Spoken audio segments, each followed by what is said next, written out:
Hello, and welcome to the Nutrition Digest podcast. We're your hosts and registered dietitians, Alicia Kugler, Tara Valenti, and Summer Merrick Williams, here to dish up the nutrition tea, dispel the myths, inspire, inform, and hopefully entertain. Today, we are kicking off a 3-part weight loss mini-series. The scale often lies, but today we'll teach you how to read between the lines. We will be covering what weight loss, fat loss, and body recomposition actually means, and what the outcomes look like, and how to really track progress. So, who this is for? Frustrated dieters, athletes, and anyone aiming to change your body composition. And a quick reminder, before we get started, none of the information that we share in our podcast should be considered medical advice. Everything we share is for informational purposes only. So let's get started. But before we dive into today's topic, Tara just came back from an awesome trip and we want to hear highlights. How was it? And where did you go? What'd you do? Okay, so I think I talked about this in a previous podcast, but for those who haven't heard about it yet, I did a trekking trip through the Alps. I hiked through Italy, Switzerland, and France on the Tour du Mont Blanc, which is kind of like a very famous trail that goes around Mont Blanc. It was the best trip of my life. I was literally there going, I don't know how I'm going to explain this to people when I come home because there's just no words. Like, it was magical. I think one of the coolest things, besides just the breathtaking beauty constantly at every turn, was like, I got up in the morning and my entire job, the only thing I was responsible for the whole day was go be in the mountains. That was it. And then I just spent the whole day just being in the mountains. And I'm a really, really big fan of working really, really hard and then rewarding myself. And that's all we did every day. We got our asses kicked. We climbed usually about 4,000 feet a day, roughly 10 to 12 miles a day in the blazing hot sun at altitude. And then we'd stop at like these little refuges and get a cappuccino or a cold beer or a brownie with homemade whipped cream on it. It was just like, it was so cool. And then we'd come home, well, wherever that was, we stayed in these like little mountain towns and we'd eat dinner and we'd go to sleep and we'd do it again. And it was just like the best week of my life. That sounds amazing. How far did you go altogether?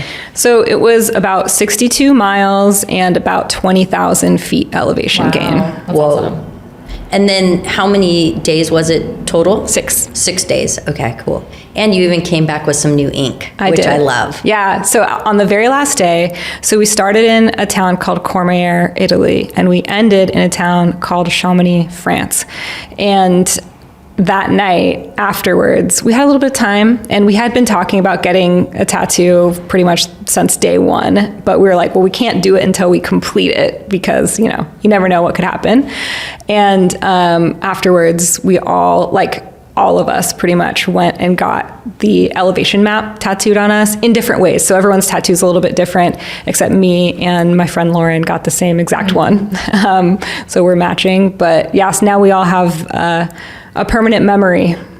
And do you have a town that was like your favorite or your highlight? Honestly, they were all so beautiful and so different. Okay. Like, I did personally think that at least on this particular trail, the Italian Alps and the French Alps were prettier than the Swiss Alps, but I only got to see we were only in Switzerland for 3 days. So I'm sure there's other parts that are very, very beautiful, but the sections that I saw of the Italian and the French side were just so beautiful. And there was one night where, okay, I'll make this short, but there was one day, which was day 3, which is like a little bit of a rest day. It was a little bit less intense. And so we got to walk through this valley and we stop and there's just this little stand in the middle of nowhere, like in a field, and they have cappuccinos, and there was puppies, like a huge enclosure with 15 puppies. And so it was like, how good could this possibly get? You know, you've got like living in a dream. yeah, like I'm drinking a cappuccino. I'm in the middle of the Alps. It's early in the morning, and there's just puppies Did you running get to play with around. them? Like it was amazing. What? Did you play with the puppies? No, we didn't really get to play with them. You're not supposed to play with them. Oh. They're like working dogs. But Okay. one of us did pick one up, and then we were told we shouldn't do that. So But seriously, No, best experience of my life. Puppies, coffee, and vacation. Yeah, exactly. And I know. movement. Yeah. So nice. Well, you don't all have a the favorite things. city, but I want to know, do you have a favorite meal, seeing as we're all about food here? Ooh, so great question. So each night, we stayed at these little inns, and you get what they give you. So they're often owned by and run by like a couple or a family, and you don't really get much of a choice with what you're eating. All of the food was really, really good. I will say I had the best French fries of my life while I was there, and I'm not even like a big French fry person, but these fries were like astonishingly good. What made them special? I heard that they double fry them, but I'm not sure. They were just like perfectly crispy and fresh and crunchy and salty and just everything you want after a hike. But honestly, there was a place, and I can't remember the name of the town now. Some of them were a little hard to pronounce. But we had to hike up to this place, and the meal was like kind of like stewed meat and potatoes, a lot of meat and potatoes going on where we were. But it was just so flavorful and delicious. I think they did like a red wine sauce or something like that. Yum. But the dining room of this place, because we were up on the mountain, the views were like panoramic, stunning, just amazing views. So that helped. What an amazing experience. I'm so stoked for you. Next year we plan another route. Yeah. Here, let's go on it. Okay. I mean, I definitely would not be mad if I had to go back. Done. Deal. On that note, let's get started. Yeah, we'll dive back into today's topic. But thanks for sharing that. Yeah, that was awesome. So we're gonna get started with kind of like, I don't know, the bread and butter, the meat potatoes of today's topic. Oh. Tied in call really back. nicely. So I know for all three of us, we have clients coming in and everyone comes in, they're like, I want to lose weight. And so we always have a conversation with them. Is it truly weight that you want to lose, or is it fat that you want to lose? And for the most part, it's fat loss. So we want to actually give you the definition of what is the difference between weight loss, fat loss, and body recomposition. Because for a lot of people, I think they think, especially the fat loss and the weight loss is the same thing, and they're actually different. So especially with weight loss, that refers to just a drop in mass. It doesn't matter if it's coming from muscle, it doesn't matter if it's coming from fat, it doesn't matter if it's coming from water, it doesn't matter if it's coming from a big bowel movement you have in the morning, or like sweating. Like I know I have some people that will weigh themselves before a hard workout, and after the hard workout, they're like, I lost 2 kilos. And I'm like, let's just sweat and water. It's not really true weight loss. The big thing with weight loss is a lot of times people are often focused on restriction. So they're trying all the different crash diets, the yo-yo diets we've talked about, usually focused on caloric restriction, maybe potentially on the lower side. I'm not saying that this is everyone that is doing weight loss, but this is usually what we see when we're focusing solely on weight loss. And you can also see weight loss coming from unintentional things. Like sometimes people go through grief or go through illness and they lose weight that way. And that doesn't necessarily mean that that weight loss is coming from what they actually want to lose, which is the body fat. It's not always ideal, and sometimes you can actually see a drop in muscle mass and metabolic rate if it's not done properly. And that kind of leads us to fat loss. Like I know for a lot of my clients, when I have a conversation with them, they come in, they have weight loss goals. I usually say like, hey, maybe your goals are more fat loss. So our goal is to kind of like focus on preserving the muscle mass, preserving your lean mass, and really focusing on reducing fat mass. It is a lot more sustainable in the long term. We're focusing just on seeing that shift of body composition towards having less body fat. And so usually when we talk about weight loss, we're talking about caloric restriction and potentially cardio, that kind of thing, versus when we talk about fat loss, it's usually a synergistic thing, combination of a moderate caloric deficit, making sure you're getting enough protein, getting some resistance training, and then just regular movement outside as well. So maybe it's adding in cardio or other forms of exercise as well as the resistance training. Maybe it's just increasing your movement overall. So maybe you're someone that you're trying to walk a little bit more, you're trying to take the stairs more often. Those little things can actually really help to add up. And so when we look at fat loss, the outcomes that we can often see is your clothes will fit better, your strength is more stable, you look leaner overall, you don't end up in that, I hate this term, skinny fat. In the nutrition world, we call it sarcopenic obesity, which is what can sometimes happen with weight loss where we lose muscle mass as well. Yeah, that's the proper term, sarcopenic obesity, versus looking lean and looking fit, which is I think a lot of us are looking for, is that lean appearance overall, where the scale may not drop as fast. And we'll talk about the scale a little bit later. The third kind of like outcome of a weight loss journey or a body change journey is a body recomposition. And I think in the last, like I would even say 5 to 10 years, this has surfaced a lot in social media. I've seen a lot of buzz about it. So that's simultaneously losing fat and gaining muscle. It's often more common with people who are new to training, new to focusing on their nutrition, people that have maybe taken a break and are returning to the gym, returning to focusing on their nutrition, have taken a step away from focusing on their goals. And we often can see recomposition with people who have been underfueled in the past. So I know there's a few specific populations that we see that often will undereat. We see it with some like athletes that are in more like weight-based sports. We'll see underfueling in those individuals, and just people that are training a lot and not realizing that they're undereating. I think it's quite common. Underfueling is a thing that we see a lot. And that's where we can see as soon as they're eating enough, they'll put on muscle mass quite easily in the beginning, and we might see a dip in the body fat percentage. So the scale may not change in these individuals, and that doesn't mean that they're not seeing change in their body. It's just that not the scale that is changing, it's more how their body is looking. That's the big thing. And it's like we always talk about strength training and protein are the two things that can really make a big difference in how your body shape changes.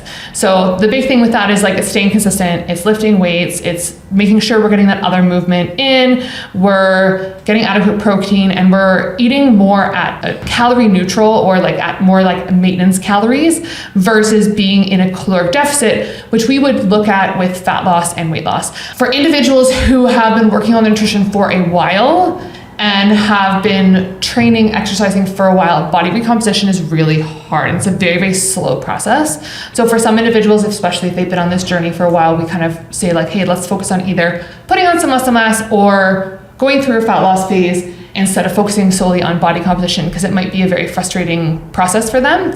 So in terms of like some big things that kind of define the three, so weight loss, you're smaller, possibly softer in terms of muscle loss.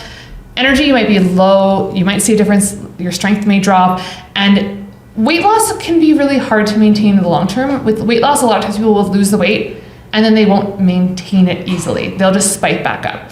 That's something to kind of like really be mindful of when you're embarking on any sort of like weight loss journey, is we wanna make sure that the changes that you make are things that you can stick to. We look at fat loss, we're saying, hey, we're leaner, we're more defined, our energy should be pretty stable, and then we should be able to maintain or improve our strength, and it's more moderate and sustainable, versus body recomposition. So you should kind of have a more muscular appearance. Energy should be pretty high when you're in recomposition because we're not in that caloric restriction. You should be able to see an increase in strength and in performance, and it is a very sustainable process in the long term. So next, I want to talk a little bit about why just focusing on scale weight is not enough. Oftentimes when we have new clients, the first thing they say is, I want to lose 20 pounds. I weigh this much. I want to drop 10 pounds. I can't change my weight. And we focus in those first few sessions of changing the mindset or trying to change the mindset more on fat loss or changing your body composition and rethinking about what that number actually means, because often it's an arbitrary number. You know, we have that number that we fixate on and that's in our head, but it's not actually what we're looking to achieve in terms of our overall goals. We want to be stronger, we want to be leaner, we want to be more fit, we want to lose visceral fat or body fat. We want to also remember a few points about why we don't want to just focus on scale weight. So number one is that our body fluctuates, our weight fluctuates anywhere from 2 to 5 pounds a day, and that's normal. It can even be more than that, and that could due to water, sodium intake. I see that a lot, and I try very hard to focus on reminding clients that when we eat a high sodium meal, our weight's gonna hold on, it's gonna go up because we're retaining water. So we don't wanna weigh in after you have a super high sodium meal.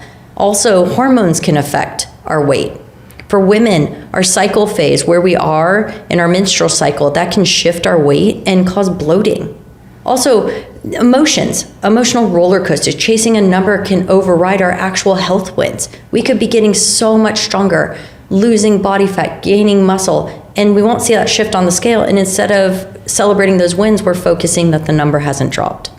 So maybe you've gained 2 pounds, but you've lost a dress size. That's pretty awesome. That means our body composition is changing. How cool is that? Tara, I know you were giving an example. Do you want to share that with us? Yeah, so I always like to use myself as an example when I'm talking to clients about this concept, because I have totally been in that boat where I'm doing quote unquote everything right? Like I've got my nutrition dialed, I'm exercising regularly, I'm like super on point, I'm putting the work in, and I'm weighing myself at home on my home scale, and I'm gaining weight. And in the past, I would have been like, oh my gosh, it isn't working. I'm not getting anywhere. I'm failing. I would have been frustrated. But then, of course, knowing what I know, I'm like, there's probably more going on here. Got a DEXA scan, which we'll talk a little bit about DEXA and what that is and why this is so helpful. But I got a DEXA scan, and I had actually done a body recomposition. I had lost a bunch of body fat and gained a bunch of muscle mass, and I was gaining a little bit more muscle mass than I was losing body fat, and that's where the weight came from. So instead of looking at it as a shortcoming or a failure or like all of this work is for nothing, the truth was that I was getting the exact results that I really wanted. So sometimes the scale says one thing, but what's going on underneath the surface is totally different. Totally right. And I see that all the time. In fact, I just had a client who just did another DEXA, and her weight hasn't necessarily dropped a ton, but she's lost in a year over 20 pounds of fat. Wow, that's awesome. 20 pounds of fat, and she's gained a lot of muscle. So how cool is that? That is the win in the right direction, not only for her body shape, her confidence, what she's looking to achieve, but also health-wise. You know, she's much, much healthier than she was because she doesn't have as much visceral fat anymore. Her lab results are showing that. Yeah, like I was going to say another example too for myself. Like I know that I had a very complex relationship with the scale when I was younger. Part of it was like disease related. Part of it was just being someone that grew up in the 90s. And I know for me, like even when I'm on a fat loss phase or something like that, it's like my weight may not change for a month or two. And then all of a sudden it might drop a few pounds just out of nowhere, one day to the next. And it's like, you can't necessarily put much to that because it can change very dramatically in ways you don't predict. I think a lot of times, I know you're gonna talk about this, but like the rate of loss can be very, very different from one person to the next. And like, what are the guidelines somewhere in terms of like what people should be looking for? Yeah, so a healthy weight range can vary anywhere between 0.5 pound to 2 pounds a week, or about 1/4 to 1 kilo a week. And also to your point, Alicia, is weight loss isn't linear. It can fluctuate, and it will fluctuate. So weekly weigh-ins are not necessarily the best indicator of how we're doing. Because say you religiously weigh in on a Friday, but Thursday night you went and had ramen, which I love, I'm not knocking it, I love ramen. And it has a lot of sodium in it. So you may actually have decreased your overall weight, but because you had so much sodium the night before, your weight is actually showing an increase on that Friday morning. And we may want to weigh in more frequently so we can see those fluctuations, but as they trend, they will trend downward. So we often like to recommend weighing in the morning. You know, our weight is often the most stable. It can be when we're breaking our fast, so we've gone a while without eating. So it's often a really good time to weigh in because it's the same every day. Things that also can help or make the scale fluctuate are the time when you finished eating the night before, how much food you had the night before. For example, I had a really nice meal last night by myself, so my comfort meal. So I ate an entire package of pasta. I did it, and I'm not shy and I'm not ashamed. I'm not going to weigh in this morning because I know it's going to be high. But I also taught spin. I may do another workout later. So it's going to all average out in the long run. Also, have you gone to the restroom yet? If you haven't had a bowel movement yet, that is bulk, that is weight. How much sodium, like I said, did you have the day before? Did you drink water overnight? That can add a weight onto the scale. Did you train hard the day before? And women, where are you in your cycle? All these things lead to changes in scale weight, but not actually how we're doing in terms of fat loss or overall body composition changes. So let's talk about tools for measuring body composition, because I think this is really important. I already mentioned DEXA, so we're definitely going to talk about that in a second here. But first, I want to talk about something that's a little bit more common, which is the InBody scan or bioelectrical impedance analysis. InBody is the brand that you'll see most often at gyms. I know they have one at my gym. We used to have one at the gym that I worked at. And I've definitely done my fair share of InBody scans. A lot of the home scales are bioelectrical impedance as well. So if you have a smart scale at home, this is probably the technology that it is using to measure your body composition. The nice thing about bioelectrical impedance is that it's pretty cheap. Like if you have a smart scale at home, you know that. And it's pretty quick too. It takes like 2 to 5 minutes. You do it barefoot, you stand on the machine, and it sends a low electrical current to estimate your fat mass, your lean mass, and water. Like I said, it's affordable and accessible, so that's why a lot of gyms have them, but they're pretty...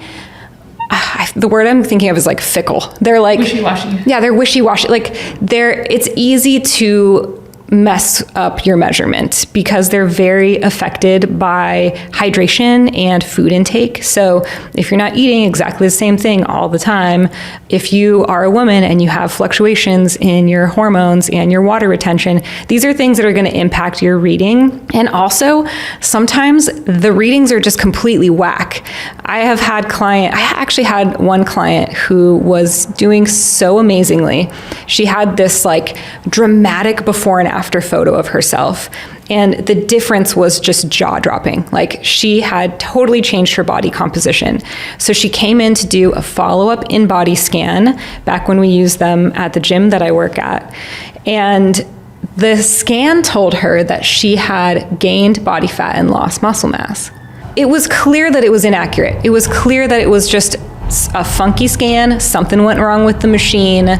It was flawed. She had this very clear evidence with her before and after photo that is not at all what had occurred. But seeing that scan just destroyed her. Yeah, I find that it's so finicky around like alcohol. So say someone's drank in the few days before, that affects your hydration. That can really show the muscle mass is a lot less. I find that if someone's gone through a few days where they've unintentionally been eating less carbs or intentionally eating less carbs, that can really affect it.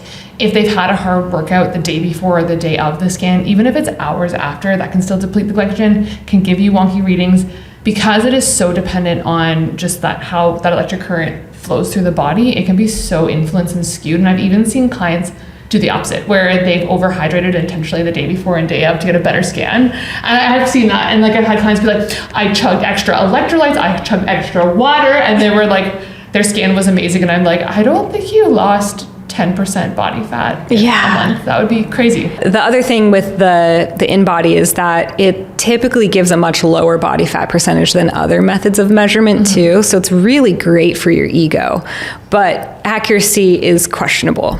Yeah, I did have a client very recently who has an InBody at her gym. So she did readings within a week. I think she did 3 different readings, and they were all so different from each other.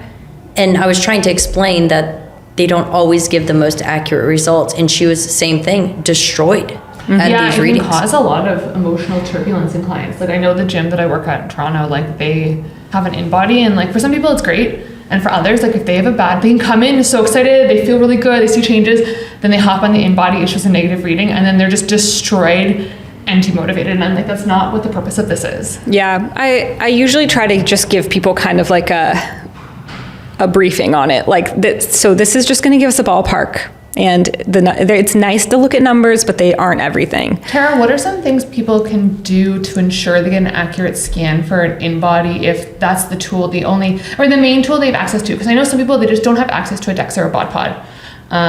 Yeah. What can they do to kind of make sure? It's funny, my first thought is just get a DEXA. Don't do anything funny. Because there are some things that are out of your control, right? It's a piece of technology. But I think like same time of day, I think Consistency. Hydration. So consistency is the most important thing. So if you're a woman, try to do it at the same time in your cycle. That does make things kind of tricky. You have to track that. Exercising. So if you exercise the day of your last in-body, try to do a similar workout the day that you get your next one. Hydration should be relatively the same. Don't do anything crazy out of the norm. Consistency is kind of the key there. It's hard to track what you're doing so closely. And even if you're trying really hard to be consistent, there's still going to be things that are not perfectly identical and things that can throw off the scan. So I would say just come into it with the knowledge that it might not be 100% accurate. It's likely to not be 100% accurate, but you can use it as a ballpark or as a general guide, and also just as like a for fun kind of thing. Let's just look at the numbers for fun, but not base our whole life on it. Speaking of the DEXA, that's the thing that I want to talk about next. So the DEXA scan stands for Dual Energy X-ray Absorptometry. I am actually a DEXA tech. Basically, the DEXA machine is a bone density measurement tool. That's what it was invented to do. So most DEXA scans are used in the clinical setting to diagnose osteopenia and osteoporosis. But in the gym and fitness setting and in athletics, we use DEXA to measure body composition. Basically, a DEXA machine uses X-ray. 2 different X-rays go through your body at 2 different rates, and that's how the machine differentiates between the different tissue types. So it measures your fat mass, your lean mass. It measures visceral adipose tissue. That's the fat that's in your abdominal cavity surrounding your organs. Very important measure of health. And of course, it's going to give you a bone density reading as well. It is considered to be the gold standard for measuring body composition. It's the tool that's most commonly used in research studies. And it takes actually 6 minutes to do a DEXA scan. And then, of course, you have to analyze the results and everything. So a little bit of extra time there. It is, like I said, the gold standard, so it's the best for accuracy. There's a lot less variability when you're doing DEXA scans than when you're measuring body composition in other ways. And you get metrics that are really fun and cool to work with. For me personally, I really love to look at not just body fat percentage, but fat mass index and lean mass index. Those are really incredibly helpful in picking out what you want to prioritize and focus on from a nutrition standpoint. And I feel like I could talk about DEXA scans all day, but I have a quick question. So, I have 2. First question is Body Spec. I know that is a brand. It's very popular. That's what most people are going to, or where they're going to get their DEXA scan. Is that as accurate as other DEXA scan technologies? Because I know the printed out reports are different than we see at our gym, and they're a little different to interpret. But is it the same accuracy? Yeah, so there's 2 different makers of DEXA machines. There's Hologic and GE. Hologic is known for being a little bit better with body composition. GE is known for being a little bit better with bone density. So if you are trying to be really, really precise, you're probably going to want to go with a Hologic machine. And you can just ask them, when you're scheduling your appointment, what type of machine they have. The difference is not that big, though. It's really not that big of a deal. I know some companies have DEXA machines on, like, in vans. And that I'm not sure about, because I imagine that all of that motion and movement might compromise the accuracy. Not calibrated right accurately. Yeah, that's the one thing I would be cautious about, is maybe not doing the ones on trucks. That's what I've tried to tell clients as well. That was my only hesitation. I think that's the one that the big tech usually uses. Okay. They have a van that shows up at like Google or Meta's office like once every quarter. Yeah. To do DEXAs. And then my other question, super important, if you are a bone DEXA something or another, Densitometrist? Densitometrist. Do you get to put a BD after your name now as well? There are no letters, sadly, that I get to add to my current letters, but So is it even worth it? I mean, questionable. No, but it was like really, really cool to learn all about that stuff. And I will say, knowing what your bone density is like, especially as a woman, especially in our younger years, is super empowering because, as you probably know, we can't do much about our bone density as we get older. It's really difficult to increase your bone density after age 30. So if you get a DEXA scan earlier on and you notice that your bone density is maybe not great, you can actually be proactive about that. And even later on, as you're older, you can still be proactive about that because we know what we can do to help with bone density. But that's another topic for another day. The other method of measuring body composition is the BOD pod, which is basically air displacement fleximograph. I was looking at this and I'm like, I don't know how I'm just gonna pronounce it. It's basically smography. It's air displacement. So basically this is a sealed pod. It uses air pressure changes to measure your body composition. It's also extremely accurate, but it's really hard to find one that you can use. They're usually used in physio labs or sometimes in clinical research. Yeah, this is research, I've seen it. Yeah, but you're not gonna like find one at a gym. I've never seen that before. Seen one at Stanford for their athletics department. Yeah. You'll find it at places like that, but I don't think they just let anyone use it all willy-nilly. And it's fun. I was in a research study through Toronto Metropolitan University back in the day, and they had to like put me in a swim cap and then put me in this like weird spandex suit. And like it's intense. Like if you do a bod pod, because it's like a lot of things affect the scan, but it can be very, very accurate. And they were comparing different.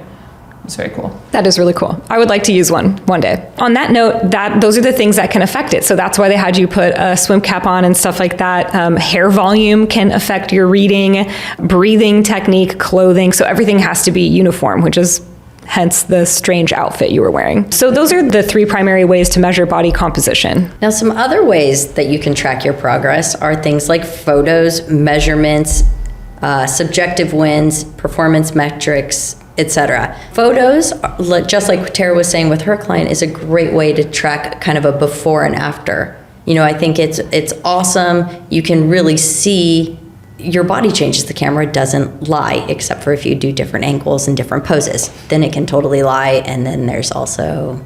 You mean I can't flex in my after photo? You absolutely can, and you can also edit it if you want to. Yeah. No, but what you want to do is you want the same outfit, same kind of lighting, same pose, same time of day, such as like morning, fasted, etc. But it helps you really visualize your body recomposition and the changes that the scale misses.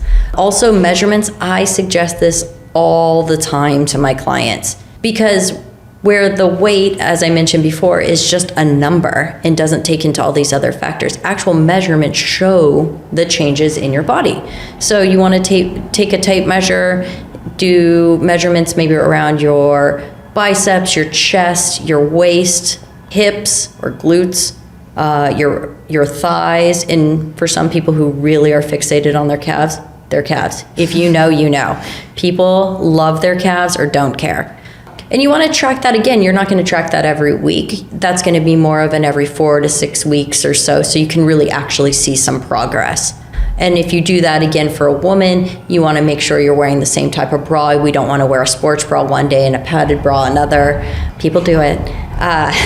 So there's that. Also, subjective wins. So how are you feeling? Is your energy better? Do you feel stronger? Have you gotten like a new PR at the gym? Are you in a better mood? Is it more regular? Are you sleeping better? How's your digestion, your endurance? And how are you feeling? Are you more confident in your clothes? Do you feel better about yourself every day? I love that. I love to hear people saying, I feel good in my clothes. I feel great today. I walk with confidence. Shoulders back, chest is proud. Less food noise. I hear that a lot with one of my clients. I'm so stoked for her. She has a massive history with disordered eating. And recently she's just been saying that's her biggest feedback is less food noise. And she is just winning at life, more flexibility, etc. And then performance metrics, like I said before, are you lifting heavier, running longer, take fewer breaks in your workouts? These are often the first signs of a successful body recomposition. So moving on from there, let's talk about mindset. And are you chasing the right thing? Yeah, mindset is huge. I mean, I think when we talk about weight loss, that's where we really have to open that can of worms in terms of the mindset side of things. Because if you're focusing on weight loss alone, it can really mess with your headspace and your mindset. But if you start to focus on body composition and you start to focus more on functional health, that's where things really shift and your mindset becomes a lot more comfortable and it becomes a lot healthier too. Fat loss and recomposition often are slower, or they can feel slower, I think, especially if you're doing recomposition. If you're losing body fat and gaining muscle mass at the same time, you're not going to see a dramatic shift in either direction. But you, like myself, my scale actually went up a little bit, but I was having a dramatic shift under the surface. So it might feel really slow. It might feel tedious. It might be fatiguing, but you know that you're going to get lasting change. You also know that you're doing something that is treating your body well, that is really priceless, rather than like just focusing on eating less and exercising more, right? So focusing on body function and feeling, not just appearance, tends to be a lot more rewarding, and it's just a much more positive way to look at this whole process. The goal isn't just to weigh less, it's to live more. So again, that ties back into that functional piece of things. We want to feel our best. We want to be able to do the things that we love. We want to be able to live a life that feels amazing for us. And if we treat our bodies well, we're going to not only have an improved body composition, but we're going to improve our lives. I love that. Really well said. Yeah. And also it's like, we're not saying that you can't necessarily work on an aesthetic goal. I will clarify that. It's like, I think sometimes people think that, oh, they're not supporting my weight loss goal. No, we want you to look better in a way that is healthful, in a way that we're not fixating on the number on the scale. That's a really big clarifier. And a way that lasts. Yeah, exactly. If you're just focusing on losing weight, which I see time and time again, unfortunately, it's probably going to come back. It's probably not going to last for a long time. Yeah. And then you're going to end up right back where you started. You're going to be unhappy and you get caught into that cycle. So if it's like a win-win. If you're focusing on doing it in a healthy way, not only are you supporting your physical health, but you're also getting the physical results that you want. You're going to look better. Yeah, absolutely. Exactly. 100%.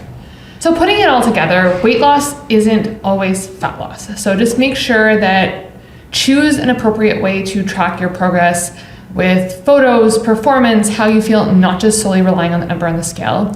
Look into things like DEXA scan to have that objective data and not just subjective wins. You have the data behind it, and getting some personalized help too to make sure that you're doing the right things with your food and your exercise, kind of putting it all together. So we have some ideas kind of like that you can start putting together if you're on a journey. Like maybe you've never taken progress photos. Maybe that's something you're going to do tomorrow morning. And you're going to take some measurements today or whatever to kind of get you, so you're tracking better progression. Make sure you're also tracking your training progression too. I think that's a lot of times people are working on strength training more for fat loss, but maybe they're not tracking to make sure they're progressing or having progressive overload. So maybe that's something that you want to kind of like start doing. Make sure that we're improving and we're seeing that change. Getting that DEXA scan as soon as we can, so we have that measurement data. And you don't necessarily have to be doing the DEXA like monthly. It could be maybe every 6 months or annually you're doing a DEXA to see that change, and you have some of these other measures in place to track that. And then share your non-scale wins with us. Check us out over on our Instagram, Nutrition Digest Podcast. We'd love to hear more from you. And thank you for tuning in today.